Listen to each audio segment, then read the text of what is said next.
ಎಲ್ರಿಗೂ ನಮಸ್ಕಾರ. ಹಿಂದಿನ ವಿಡಿಯೋನಲ್ಲಿ ವೈಕುಂಠ ಏಕಾದಶಿಯ ದಶಮಿ ಮತ್ತು ಏಕಾದಶಿ ಇದು 3 ದಿನಗಳ ವ್ರತ, ಒಂದು ದಿನದ್ದಲ್ಲ. ವೈಕುಂಠ ಏಕಾದಶಿಯ ಹಿಂದಿನ ದಿನ ಮತ್ತು ಮಾರನೇ ದಿನ, 3ನೇ ದಿನವೂ ಸೇರಿಸಿ ನಾವು ಪೂರ್ಣವಾಗಿ ವ್ರತ ಮಾಡಿದಾಗಲೇ ಅದರ ಪರಿಪೂರ್ಣ ಫಲ ದೊರೆಯುವಂಥದ್ದು. ಏಕಾದಶಿ ದಿನದ ಆಚರಣೆಯ ಸಂಪೂರ್ಣ ಮಾಹಿತಿ ಬಗ್ಗೆ ಒಂದು ವಿಡಿಯೋ ಹಿಂದಿನ ವಿಡಿಯೋನಲ್ಲಿ ಹಾಕಿದ್ದೀನಿ, ಚೆಕ್ ಮಾಡಿಕೊಡಿ. ಇನ್ನು ಇದು ದ್ವಾದಶಿ ಆಚರಣೆ, ಅಂದರೆ ವೈಕುಂಠ ಏಕಾದಶಿಯ ಮಾರನೇ ದಿನ ಏನು ಮಾಡಬೇಕು. ಏಕಾದಶಿಯ ದಿನ ಯಾರೆಲ್ಲ ಉಪವಾಸ ಇರ್ತೀರಾ ಅವರು ಅರ್ಧ ವ್ರತವನ್ನು ಪೂರೈಕೆ ಮಾಡಿದಂತೆ. ಇನ್ನು ದ್ವಾದಶಿ ದಿನವೂ ಸಹ ತಲೆ ಸ್ನಾನ ಮಾಡ್ಕೋಬೇಕು. ಅವತ್ತಿನ ದಿನ ಫೋಟೋಗಳೆಲ್ಲ ಏನು ಒರೆಸೋದು ಬೇಡ, ಹೂಗಳನ್ನೆಲ್ಲ ತೆಗೀರಿ. ಹೂಗಳನ್ನು ತೆಗೆದುಬಿಟ್ಟು ಶ್ರೀ ವಿಷ್ಣುವಿನ ಫೋಟೋ ಮತ್ತು ರಾಯರು ಎರಡಕ್ಕೂ ಸಹ ತಪ್ಪದೆ ಅವತ್ತು ಸಹ ತುಳಸಿ ಮಾಲೆ ಹಾಕಿ.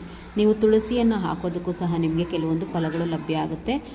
ಏಕಾದಶಿ ದಿನ ಗೆಜ್ಜೆ ವಸ್ತ್ರ ಹಾಕಿದರೆ ಎರಡೂ ಫೋಟೋಗೂ ಸಹ ಗೆಜ್ಜೆ ವಸ್ತ್ರವನ್ನು ಬದಲಿಸಿ ಹಾಕಿ. ರಾಯರ ಫೋಟೋಗೆ ಮಿಕ್ಕದಂತೆ ಗೆಜ್ಜೆ ವಸ್ತ್ರ ಹಾಕಬಾರ್ದು. ಹಬ್ಬ ಹರಿದಿನಗಳು ವಿಶೇಷ ಸಂದರ್ಭದಲ್ಲಿ ನಾವು ಗೆಜ್ಜೆ ವಸ್ತ್ರವನ್ನು ಏರಿಸೋದಕ್ಕೆ ಬರುತ್ತೆ. ಅವತ್ತು ಸಹ ನೀವು ಏಕಾದಶಿ ದಿನ ವಿಷ್ಣು ಮತ್ತು ರಾಯರ ಮುಂದೆ ತುಪ್ಪದ ದೀಪವನ್ನು ಹೇಗೆ ಬೆಳಗಿರ್ತೀರೋ ದ್ವಾದಶಿ ದಿನವೂ ಸಹ ತುಪ್ಪದ ದೀಪವನ್ನು ಹಚ್ಚಬೇಕು. ದ್ವಾದಶಿ ದಿನ ಹಬ್ಬದ ಅಡುಗೆಯನ್ನು ನೈವೇದ್ಯ ಮಾಡಿ ತೋರಿಸ್ಬೇಕು. ಏನೆಲ್ಲ ಇಡ್ಬೋದು ನೀವು ಶ್ರೇಷ್ಠ ಅಂತಂದರೆ, ಈರುಳ್ಳಿ ಬೆಳ್ಳುಳ್ಳಿಯನ್ನು ನೀವು ಇಡುವಂತಹ ಯಾವುದೇ ನೈವೇದ್ಯಕ್ಕೆ ಬಳಸಬಾರ್ದು. ಏನಾದರೂ ಒಂದು ಸಿಹಿ, ನಿಮ್ಮ ಶಕ್ತಿಯಾನುಸಾರ ಏನಾದರೂ ಒಂದು ಸಿಹಿ ಮಾಡಿ, ಒಂದು ಅನ್ನ, ಪುಳಿಯೋಗರೆನೋ ಆ ಥರದ್ದೇನಾದರೂ ಒಂದು ಅನ್ನವನ್ನು ಇಡಬೇಕು. ಮತ್ತು ಒಂದು ಕೋಸಂಬರಿ, ಇಷ್ಟು ಮಾಡಿದ್ರೆ ಸಾಕು. ನೈವೇದ್ಯವನ್ನು ದೇವರಿಗೆ ತೋರಿಸೋದಕ್ಕೆ ಮುಂಚೆ ಅವತ್ತೂ ಸಹ ವಿಷ್ಣು ಸಹಸ್ರನಾಮ, ರಾಯರ ಸ್ತೋತ್ರಗಳನ್ನು ಪಾರಾಯಣ ಮಾಡಿ. ರಾಯರ ಸ್ತೋತ್ರಕ್ಕೆ ಇರ್ಬೋದು, ವಿಷ್ಣು ಸಹಸ್ರನಾಮವನ್ನೇ ಇರ್ಬೋದು, ನೀವು ಬೇರೆ ದಿನಗಳಲ್ಲಿ ಹೇಳ್ಕೊಳ್ಳೋದಕ್ಕಿಂತ ಏಕಾದಶಿಯ ದಿನ ನೀವು ಇದನ್ನೆಲ್ಲ ಪಾರಾಯಣ ಮಾಡಿದ್ರೆ 1ಕ್ಕೆ 10ರಷ್ಟು ಫಲಗಳಿರುತ್ತೆ. ರಾಯರ ಸ್ತೋತ್ರಗಳಿಗೂ ಸಹ ಅಷ್ಟೇ. ಅಂದು ಸ್ವಲ್ಪ ಬೆಳಗ್ಗೆ ಬೇಗ ಎದ್ದು ಈ ಸ್ತೋತ್ರಗಳನ್ನೆಲ್ಲ ಸ್ವಲ್ಪ ಸಮಯವನ್ನು ಮಾಡಿಕೊಂಡು ಹೇಳ್ಕೊಳ್ಳಿ. ನೈವೇದ್ಯ ತೋರಿಸಿದ್ದಾದಮೇಲೆ ಹಣ್ಣುಗಳನ್ನು ಇಟ್ಟು ಒಂದು ಕಾಯಿಯನ್ನು ಒಡೆದು ಪೂಜೆಯನ್ನು ಪರಿಸಮಾಪ್ತಿ ಮಾಡಿ.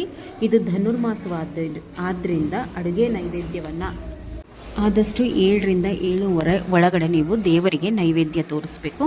ಆದರೆ ನೀವು 8 ಗಂಟೆ ನಂತರನೇ ಊಟ ಮಾಡಬೇಕು. ಈ ಏಕಾದಶಿಯನ್ನು ಯಾರೆಲ್ಲ ಆಚರಣೆ ಮಾಡ್ತೀರಾ, ನಿಮ್ಮ ಅಷ್ಟಜನ್ಮಗಳ ಕಷ್ಟ ಕಳೆದು ಕರ್ಮ ಕಳೆದು ನೀವು ಅಂದ್ಕೊಂಡಂತಹ ಒಳಿತು ಮತ್ತು ಯಶಸ್ಸು ನೆಮ್ಮದಿ ಜೀವನದಲ್ಲಿ ನಿಮ್ಮದಾಗುತ್ತೆ. ಏನಾದರೂ ಡೌಟ್ಸ್ ಇದ್ದರೆ ಕಾಮೆಂಟ್ಸಲ್ಲಿ ಕೇಳಿ, ನಾನು ತಿಳಿಸುವಂತಹ ಪ್ರಯತ್ನವನ್ನು ಮಾಡ್ತೀನಿ. ಇದರ ಹಿಂದಿನ ವಿಡಿಯೋವನ್ನು ದಯಮಾಡಿ ಚೆಕ್ ಮಾಡಿಕೊಡಿ. ಇದು ಸರಿಯಾದಂತಹ ರೀತಿಯಲ್ಲಿ ವೈಕುಂಠ ಏಕಾದಶಿಯನ್ನು ಆಚರಣೆ ಮಾಡುವಂತಹ ಕ್ರಮ. ಇದೇ ರೀತಿಯಲ್ಲಿ 3 ದಿನವೂ ಸಹ ಸರಿಯಾದಂತಹ ರೀತಿಯಲ್ಲಿ ಈ ವ್ರತ ಆಚರಣೆ ಮಾಡಿ. ನಿಮ್ಮ ಎಷ್ಟೋ ಕಷ್ಟಗಳು ಕಳೆದು ರಾಯರು ಒಳ್ಳೇದು ಮಾಡ್ತಾರೆ. ನಮಸ್ಕಾರ ಎಲ್ರಿಗೂ.